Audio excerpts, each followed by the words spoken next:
my motto this whole time has been, I am going to treat my business from the start like it's going to be a success. End of story. I'm going to get an accountant. I'm going to get a lawyer so that when everything hits, I'm prepared and I don't feel overwhelmed. And I think that's really served me well as I've gone through this first year. All right. I'm Rebecca Hay, and I've built a successful interior design business by trial and error, podcasts, online courses, and so many freaking books. Over the last decade, I've grown from an insecure student to having false starts to careers, and now I'm finally in the place where I want to be. Throughout my journey, it's been pretty obvious that I'm passionate about business and helping other entrepreneurs do the same. Each week, I'll share tangible takeaways from my own experience and the experiences of other badass women to help you build your confidence and change your business. Hey, it's Rebecca, and you're listening to Resilient by Design. In today's episode of the podcast, I'm interviewing Popper. That is a Power of Process alumni. That's the cute little nickname we give to our students. Once a Popper, always a Popper for life. And her name is Anna Baldi. She's an interior designer with 20 years of experience spanning commercial, set design, and residential.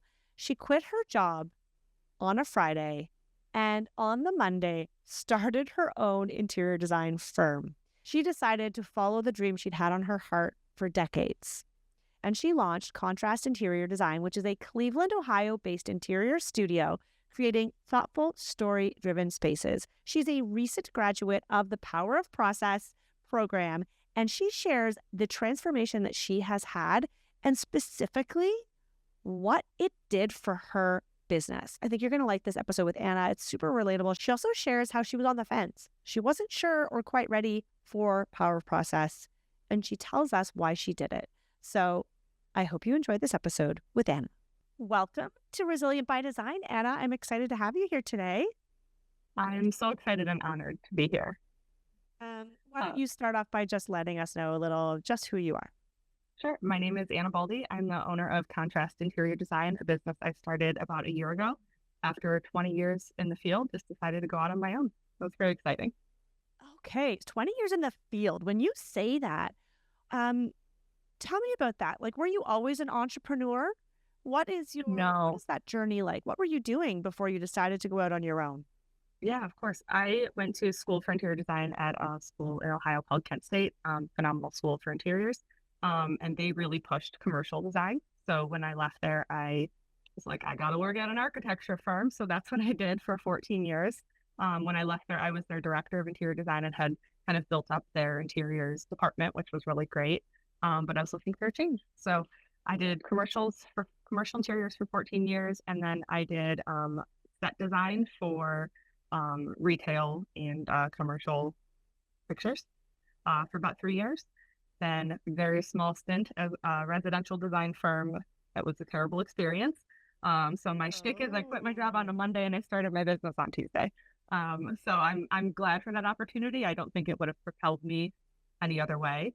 But this is a dream I've had for 20 years. I've always wanted to work for myself. So this was really fun seeing it come to life. Okay, I love this. I love that this was your dream for 20 years. Like, it's something that's been on your heart.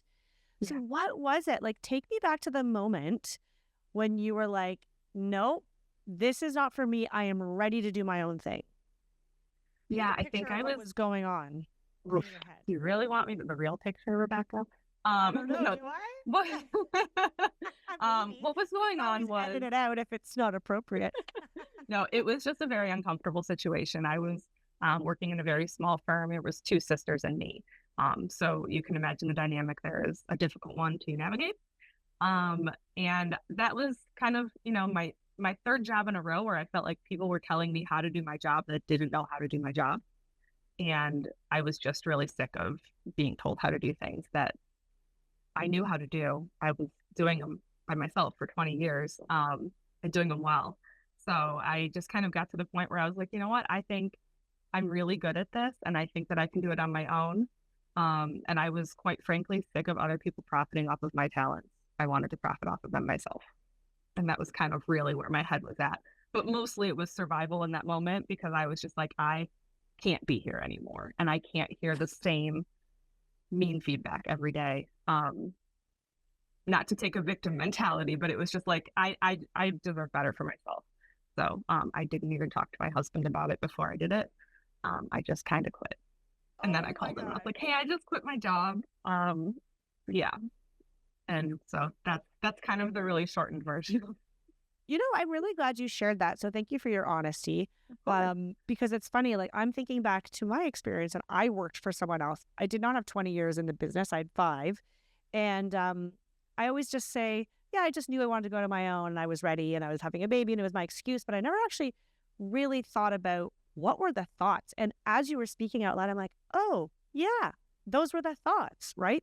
Like sick of someone else profiting off of all your hard work and talents, which I mean, that is part of being an employee. But if you are an employee who is craving entrepreneurship, who is craving control over your schedule, over your tasks, your activities, your creativity, then that's not for you. And some people are okay because they just want to plug in and plug out and make as much money as you want off of me because at 4 p.m. I'm going to go surfing with my brother, at the beach.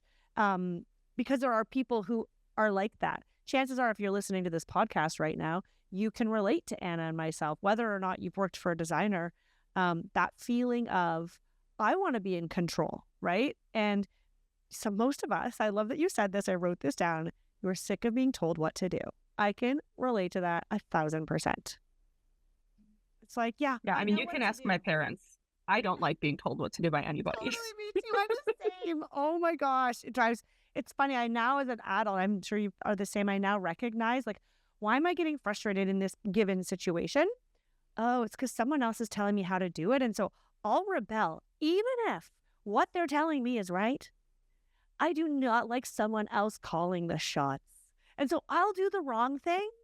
And then I'll circle back and realize I should have just probably listened to them. What is that about? Yeah. I actually just had a realization yesterday. A friend sent me a podcast about asking for permission, and how, especially women, we feel like we have to ask for permission to do things. And I'm listening to this podcast and I was like, that's not me. I don't ask. I just do. I have that gene where I'm just like, I don't know. I trust myself. I'll figure it out. And I just do things. And I think it's gotten me to a lot of great places, but I talked to my husband about it last night and he was like, yes, I know. I'm very familiar that you have that need. I was like, oh, funny. So funny. Our partners can see it. And unless we bring it up, they're not necessarily going to say anything about it. It's so interesting. Yeah. Okay. So that was your turning point. Mm-hmm. So it was. So tell me a little bit about the early stages of that, like running your own business. I know many designers often feel overwhelmed and sometimes they feel like frustrated with their clients, like maybe their clients aren't appreciating them, right? The way that maybe your previous employer was. Did you feel this way in the early days of running your own design firm? I think I'm the complete opposite. I was not appreciated at that last place I worked. So I immediately had 2 clients, but it was it was family and friends that hired me. It was really weird timing. I was thinking about quitting. And within a week, they had both reached out and said, hey, we've been wanting to do this thing for 2 years and we think we're ready to hire you. And I was like, what? So I was lucky enough to get 2 phenomenal clients that I already know. And they were so grateful and appreciative of what I could help them with. So for me, it was this feeling of like, oh my gosh, somebody actually appreciates me for this. This is phenomenal. And then as far as organization, I've never started a business before. So that definitely was overwhelming, but I think I'm really lucky and blessed to have so many phenomenal entrepreneurs in my life, friends, family. My father-in-law has owned his own landscape design business. He's a landscape designer for 30 plus years. So I've had a lot of wonderful people to talk to. And that first week, I just met with everyone and I just took the feedback. And my motto this whole time has been, I am going to treat my business from the start like it's going to be a success. End of story. I'm going to get an accountant. I'm going to get a lawyer so that when everything hits, I'm prepared and I don't feel overwhelmed. And I think that's really served me well as I've gone through this first year. It feels like it's been longer, but this first year of business. I cannot believe you've only been in business a year. Like, that's amazing.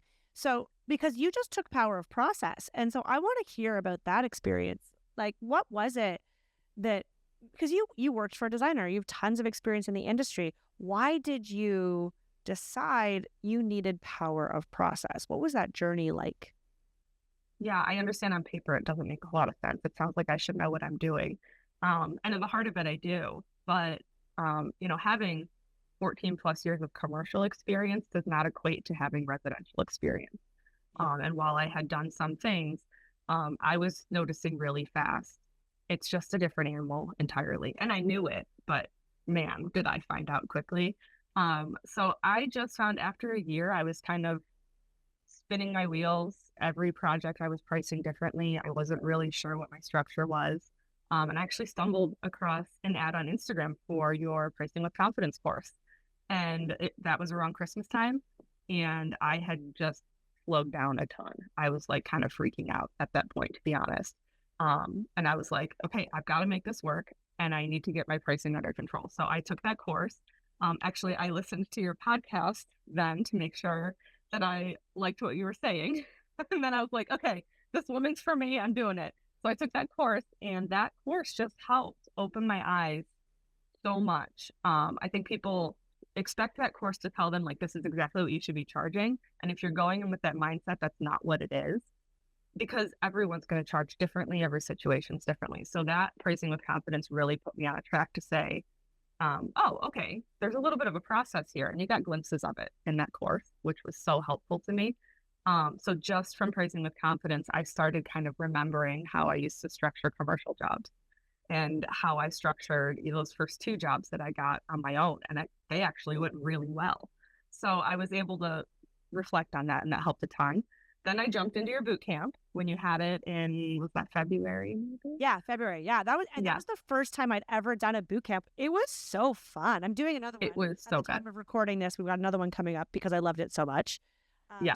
Tell me about that experience. Tell me about the boot camp, actually.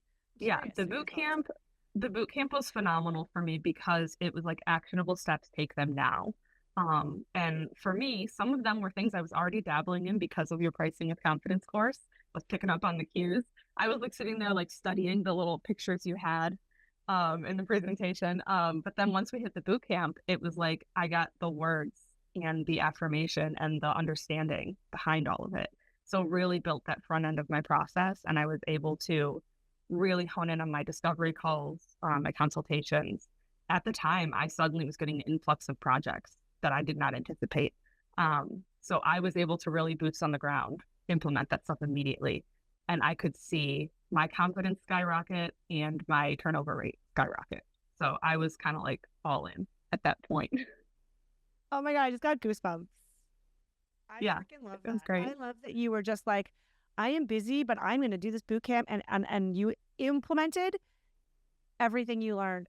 I can tell you the successful students of mine, the poppers, the Pricing with Confidence, the people, the designers, anyone who's come through my world and I've taught them, the people that implement it, like as soon as they learn it, because otherwise it just sits on the shelf, right? They're the ones that get the fastest transformations. It is so unbelievable. I love that. Yeah. Okay. So then you took, obviously then you had to take power of process.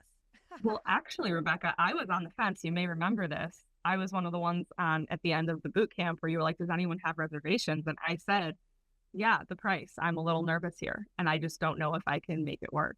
And you gave me a very good advice. You had said, if it means not feeding your children balance, don't do this. But, this is an investment. And I just said, yeah, it's an investment. I, at that point, had several jobs, but I really had only scheduled out for the next couple months. And I was kind of, I'm freaking out about what's going to come next. But I thought I'm never going to attract people that I want if I'm not confident in what I have to provide. So I took the leap, and I'm so glad that I did, because the forward movement I've received after that course has been invaluable, truly invaluable. Okay. Well, let's talk about that, because I want to hear where you're at. I want to hear what's been happening. I want you to share. I'm just going to go straight to this big question that I was so excited to ask you, but oh boy. Hey, are you ready for it? I don't know. Shoot. No, I would just love if you could share one of your recent biggest achievements and paint a picture of what it has looked like. One of the biggest achievements that's happened or wins that you've had since completing the course. What was it? 3 weeks ago? Hasn't been that long. Yeah. Yeah, I think, I don't know if this is what somebody else might define as big, but it was a very, confirming moment for me. I actually had a client reach out and her budget was not large. Um, and I have a $5,000 minimum design fee. That's something I implemented as I was taking the course. And, but I talked about that early and often, as you tell us to. She knew from the jump before we even said a word to each other what my minimum was. And her project budget was only $20,000. So I thought, there's no way this woman's going to hire me. But she wants to talk to me, I'll talk to her. So I went and she scheduled a consultation. I thought she's just going to take what she can from the consultation. I'll give her as much value as I can possibly provide. And, I'll move on my way because I don't think she's going to hire me. Sent the proposal. It was $5,000 minimum. It's a pretty small project. And she signed. And I just kind of was like, wait, what? You do? Okay. And it was kind of proof of concept for me because I started my business. And now I know so many people have, because I met them in Power Process and in the boot camp, thinking I want to serve people that are like DIY. They don't have the money for a designer. That was where I started. I am not there anymore because I have learned that those people don't want me. But this was a really interesting proof of concept where if I can talk about my pricing early, I had the documentation and the presentation to back up my service and why I'm worth it. And she saw that value. And I was just kind of like, it's not a huge payday by any means. It's certainly helpful to have the project. And I'm so excited to do it for her because she's the sweetest lady. But I was just kind of like, oh my gosh, I just showed my value to someone that I thought there was no way they were going to hire me. And for me, that was a really big milestone. Wow. Okay, first of all, congratulations, because Thank you. that takes a lot of guts to put it out there, especially when your brain is telling you the person on the other side probably doesn't see the value. How many of us would have talked ourselves back from even putting a proposal together in the first place? Or, having a conversation with her that kind of would have got muddy, and like, good for you for doing that. And that does go to show that when you stand up for the value your service provides, and when you feel confident, you can find those clients. I'm curious to find out from you a little bit about that confidence piece, because you said like it's really helped your confidence. What areas of your business did you work on thanks to Power of Process that helped with your confidence? I think the biggest one is the hardest section of the course to complete. It's where you write down your entire process. I know. And the course is a little robust. I'm not going to lie. I keep thinking I need to maybe like pull some things out of it, but I'm like, I can't pull it out because like I feel like it's all needed. Rebecca, don't you dare, because it is all needed. I needed to go through that. I sat down. I think it took me 8 hours to really sit down and be genuine and think about every single step I took. And you're talking to someone who had really already implemented a small process because of the other courses I took with you. So I really went into the nuts and bolts of how everything worked. I hand wrote it out, and then I put it into an Excel spreadsheet and divided it. And then I came up with my phases, and then I came up with my stages. And seeing it in that Excel spreadsheet, I mean, it was 9 pages of handwritten notes, let alone. So then you put it in this Excel spreadsheet, and I was like, I am looking at my worth on paper. And that was the most important exercise for me. Like I said, it took several days to go through. But to look at your worth on paper, it gives you a whole other level of confidence. Oh my God. And I have goosebumps all over my body right now. I'm like feeling emotional because yesterday I interviewed another popper, and she literally verbatim said the exact same thing. It was Paige. I want to make sure I pronounce her last name right. I don't know if her episode is going to air before or after yours, but if you guys are listening to this episode, go listen to the episode with Paige. Leekfelt is her last name. And she said the exact same thing. She's only like a year and a bit into her business. And she said when she put it all down and she saw it in front of her in a slightly different context, she was doing it for a presentation, for a consultation pitch deck. And it gave her the confidence to charge triple what she was charging before. And she said the same thing, that like when she saw it in front of her, sometimes we just have to take a step back from our day to day. And like you did, like what you did probably took a lot to say, okay, I'm going to work on this and not do the things I need to do. Like I need to send an invoice. I need to call that contractor. I need to go pick up that sample or whatever it is. I need to market so I get more jobs. Right. I need to up on Instagram or something. Or, oh my God, my website. No. Like there's like, as a business owner, as an interior design firm owner, we wear so many freaking hats. And it can feel so, when you and I were chatting about this offline before we hit record today, is you can feel spread so thin because we want to do it all. But sometimes we need to pause, stop doing everything, and give our business the time and the energy that it needs so you can get really clear on how am I going to run a project? And then how am I going to communicate this to clients? And that's what Power of Process is all about. So it means so much to me that you had that aha, but I want you to really give yourself the pat on the back for doing the work. As you said, like that was the hardest module for you, was where you had to really reflect on how you wanted to do things, and you did it. Like where did you share your Excel with the community? I did. Okay. I remember, I did. I remember seeing that because I think I shared an example of in the course of how I did it too. And I did it that way too, because I remember starting it and I'm running everything on paper and I was like, well, this is dumb because now I'm just going to have to type it up. So I may as well just like put it in the computer and then like move things around. But it's so helpful. Yeah, it was. It was really, really shocking to me. Yeah. And good for Paige. I'm so glad to hear that she had the same experience, because and you have to set aside that time. I personally set aside every Tuesday for marketing. I call it Marketing Monday on a Tuesday because I like to come up with stupid names for things. And every Tuesday, I devote that whole day to whatever I need to do. I need to create the checklist. There's documents I need to create from the course. I'm really happy with the process I put together. I'm building a new website right now with fantastic website developers. And that's all great, but I do still need to create all those supporting documents. So I've kind of got it budgeted out every Tuesday over the next however long it takes to really create all those documents. But wowza. Yeah, I knew it was going to be valuable. I didn't understand how valuable it was going to be until I went through it. Wow. Yeah. So what does this mean for your personal life? Has anything shifted with your personal life in the sense of, maybe, I'm not going to put words in your mouth. I just want to hear, not that there's anything wrong with your personal life. I just always love to hear how there's usually a ripple effect, right? It solved all my problems, Rebecca. No, I'm just kidding. Of course. I think one thing I did when I started my business a year ago is I knew that I wanted a mental health wellness aspect to how I ran this, because working at an architecture firm, you are worked to the bone. And I knew what it felt like to be overloaded and just losing my mind.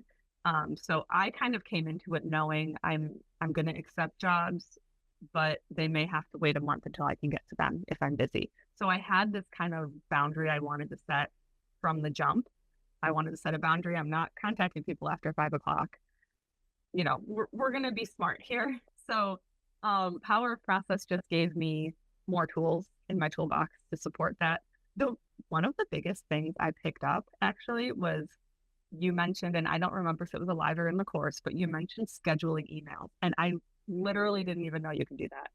So now if I want to respond at night, I will, and I'll schedule it to send at 9 o'clock the next morning. And I was like, that is such a small thing, but it's a big statement, in my opinion. Yeah. You know, there are so many little tools and tricks that we can do in our business. And I'm curious too to hear how, I mean, that was a little nugget that I dropped and shared with you, but I imagine there were things that you learned from the other designers in the community as well. Tell me about your experience inside the POP. For those who are listening, you don't know what I'm saying. Power of Process is the course, but we affectionately refer to it as POP. And so you're a popper. So once you join POP, you get a cute little nickname. You're a popper for life. But how did the POP community help you? Yeah, it was really interesting to just be able to talk to other designers that are in the same place. I have a lot of design friends, but they're all from the commercial design community. So I didn't really have a ton of people to turn to say, like, well, what are you doing with this? And you get people from all different walks of life in their business as well. So one of the things that was huge to me is I actually posted in the Facebook group a poll, and I just said, hey, I've got a project. I gave very quick um, notes about what it was, the size of it. And I said, how many hours do you think you would spend on this? Because I was really spinning my wheels on how long should I be spending on these projects? Am I spending too much time? Am I not spending enough time? We just spiral down the drain of never ending thinking, and just seeing the responses from people. And it was like, okay, well, I am right on target then, because I'm spending a decent amount of time. So just the feedback on that, I think somebody else had asked about minimums or pricing or something. And just to see, oh, this is what other people are charging for consultations. I was only charging $300. I can charge 500, no problem. It was so supportive and so uplifting, and everyone just wants to help each other. And that was huge for me, just getting that feedback. Yeah, I love that. And I often encourage people, because we have these live Zoom calls. So we call them study hall sessions. I don't even know where the name came up. I think it's kind of cute. But we have these study halls where we get together, and it's a little combination of Q&A, maybe me going deeper in an area. We do breakout rooms, which I love. And I know that the poppers love that. Is in the Zoom call, you go into smaller groups and you can share and learn from each other there. But I'm always saying, because there's only so much time we can be live on Zoom, I'm always saying, drop that question in the Facebook group. If you want to know what because like people post in the chat in the Zoom, which is great, but it goes really fast because there's lots of people in there. Everyone's excited. And then you can't really reference back. Even I can't look back on the Zoom chat. So I say, post it in the Facebook group. It's there for you to use. And I love seeing that, because you get all kinds of designers saying, oh, for example, I charge $95. Shoot, I need to up my rate, right? Or you see someone else is charging $1,500. You're like, whoa, I didn't even know that was possible.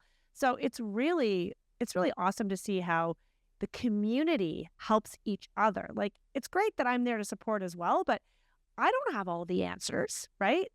Collectively, though, wow, the volume of insights and experience, because we have designers inside Pop, and it never ceases to amaze me with every cohort, with every session, who are either brand new or have been doing this for 15, 20 plus years. It does span the whole gamut, which is amazing because you can learn from each other. I love that. That's amazing. Yeah. It was a really great experience. Well, I'm so happy to hear that you had such a positive experience. Where are you taking your business from here? Like, what are the next steps for you? Where do you see your business going in the next year? In the next year. Yeah, I think my goal is just to attract the right clients. I've got a number of them right now, and they have my heart. I just love them all so much. And they're so supportive. They're my cheerleaders and also my clients. It's really amazing. And the big thing for me is attracting clients I did not know before. Because it was great starting with friends and family, but bring on the strangers, So for me, I think the next year is about building up my people and having them find me, which is why I decided to invest in a website designed by professionals instead of just me. And why I, going through the Power Process course. I just want to design for the people that I love.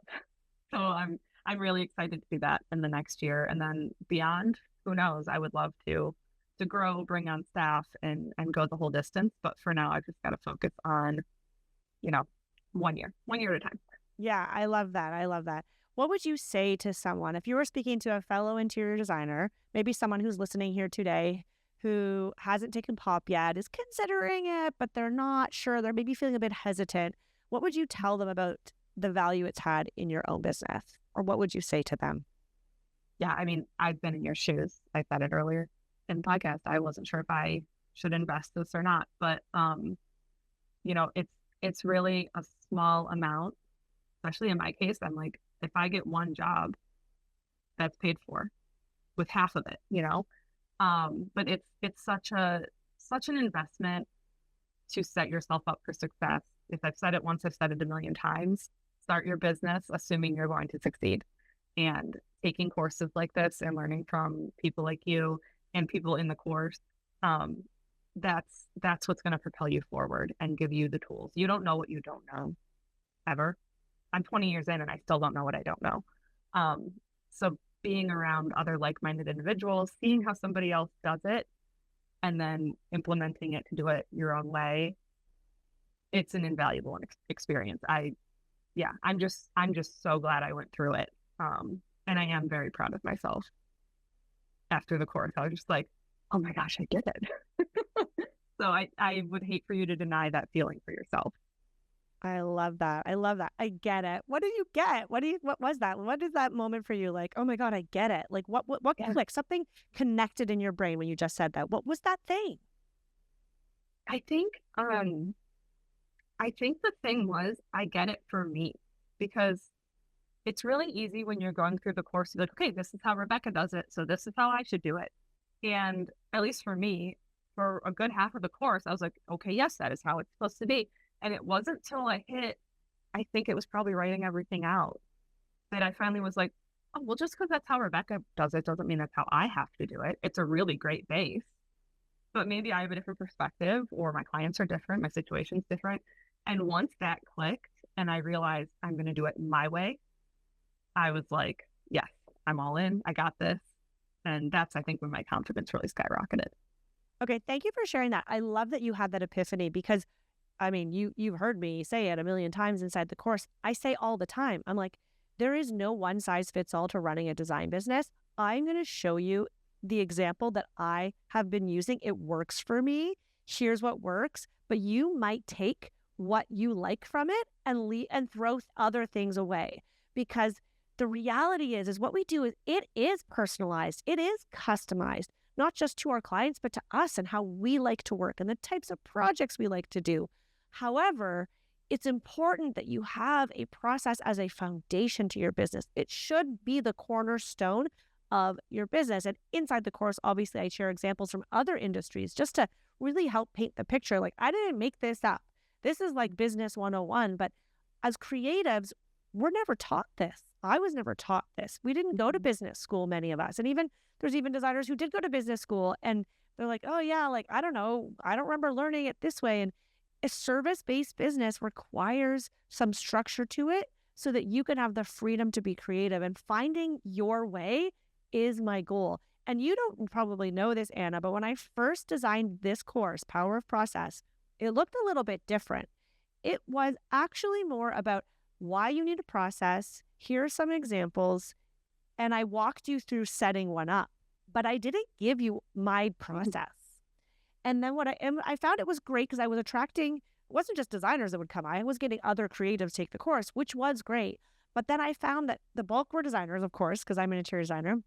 And then I was getting all these questions, like the study halls, which I don't see anymore, were like, can you walk us through what trade day is? What you said a concept and budget review. What's that? How do you run a presentation? What about your contract? And it was like the whole study hall was me like showing them my process, till finally, I think it was after a couple of years, I said to my right hand, to Vera, I was like, maybe we need to just like really make this course super specific to interior designers and give them everything. And that's what we did. And so about a year and a half ago, we revamped the whole course. Maybe it was 2 years ago now. We revamped the whole course so that we walked you through how I run a project, literally from A to Z. And then we say, okay, you have this foundation. What are you going to take from it? Let's help you now shape your process. So it means so much to me. You probably didn't know that backstory. No, I had no idea. That it's working, that how we've changed the course is really helping. And I know it is because I don't get those million questions anymore, because the questions are answered inside the course. Yeah. Well, and I want to thank you for sharing that, because one thing that I've had in the back of my mind is you saying progress over perfection every time. You say it, what, 500 times per study hall? A little too much. No, never too much, because we always need the reminder. But as I was creating the process, I had a tendency to be like, well, this needs to be perfect. And I was like, no, Anna, you can just start the process. And if somewhere along the road it's no longer serving you, or the way you thought it was going to work isn't working, you can change it. And just hearing you say that even the course itself has transformed to fit the goals, it's like an invitation to be like, yes, okay, we can change our processes if we need to, but we have that base to change it from. And that is the biggest thing. Yeah. And the lesson, I think the lesson that if you're listening right now, hopefully you're taking this away, is that you are going to iterate and change your business over the years because you change, because your customer changes. Who you serve and who you want to serve is going to change. And so in my example, kind of unrelated but related, I was serving creatives, and then I got laser focused on who I wanted to help. And I realized I want to help interior designers who are in the early stages of their business, who are feeling like there's got to be a better way. How do I do this? How do I fast track my success and make more money? And so I tweaked and iterated the course itself and our marketing and our messaging to speak to those people. The same applies to you and your interior design firm. How you've set it up, and this happened to me with my design firm, right? Your pricing structure is going to shift a little over the years. Your process is going to shift. Maybe you start focusing on new construction only. Like your desire to do things a certain way is going to shift and change. And that's okay. And that's that progress. That's why there's no point in getting it perfect from the get-go, because it's going to change. But you need something. You need a foundation. Yep, you do. And I actually tried to come up with, I actually tried to come up with a process 2 weeks after I started my business. I sat down and came up with these tiered services, and I had everything figured out. I didn't have anything figured out. I was an idiot. But now I'm sitting here today and I'm like, okay, I think I do have this figured out, but let's see what happens. I trust myself because I have a base to work from, and I trust myself to make good decisions moving forward as I need to.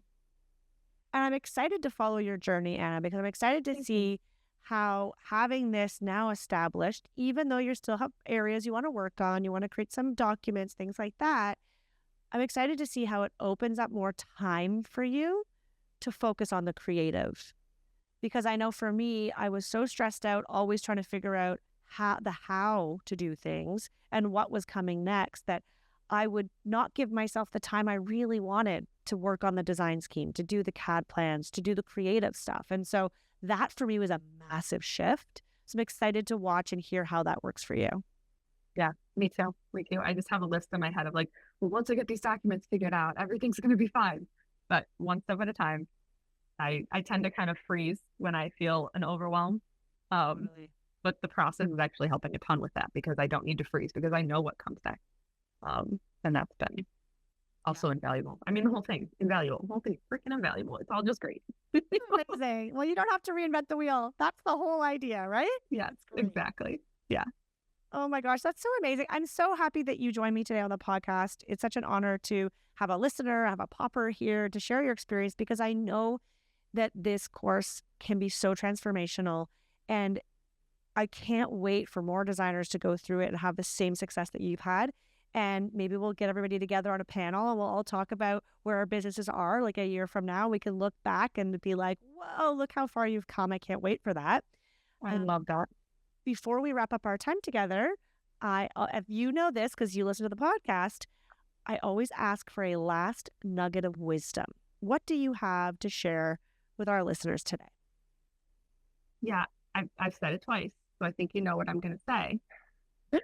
When you're starting out, set yourself up as though you are going to succeed. Do not assume you are going to fail. Assume that you're going to succeed, and you need to have things in place to support you. And just trust yourself. You've got everything you need. Just do it. Just do it. Don't question. Just go. I love that. But also, maybe don't just quit your job on Monday and start a business on a Tuesday. It's a little stressful. But hey, but at the same time, if you need that, like some of us just need to force the change, Yeah. And for some people, doing it as a side hustle and a hobby for a while works.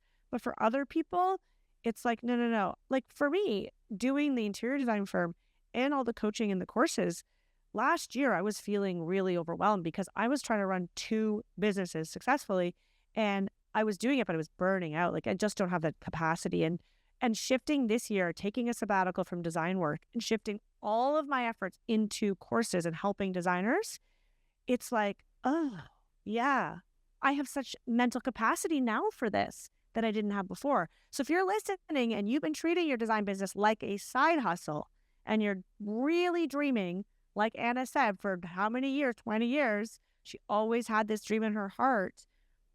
this might be your sign. Today's conversation might be your sign to take that leap of faith and really make that shift, because it's never going to grow past a certain point if you can't give it all of your attention.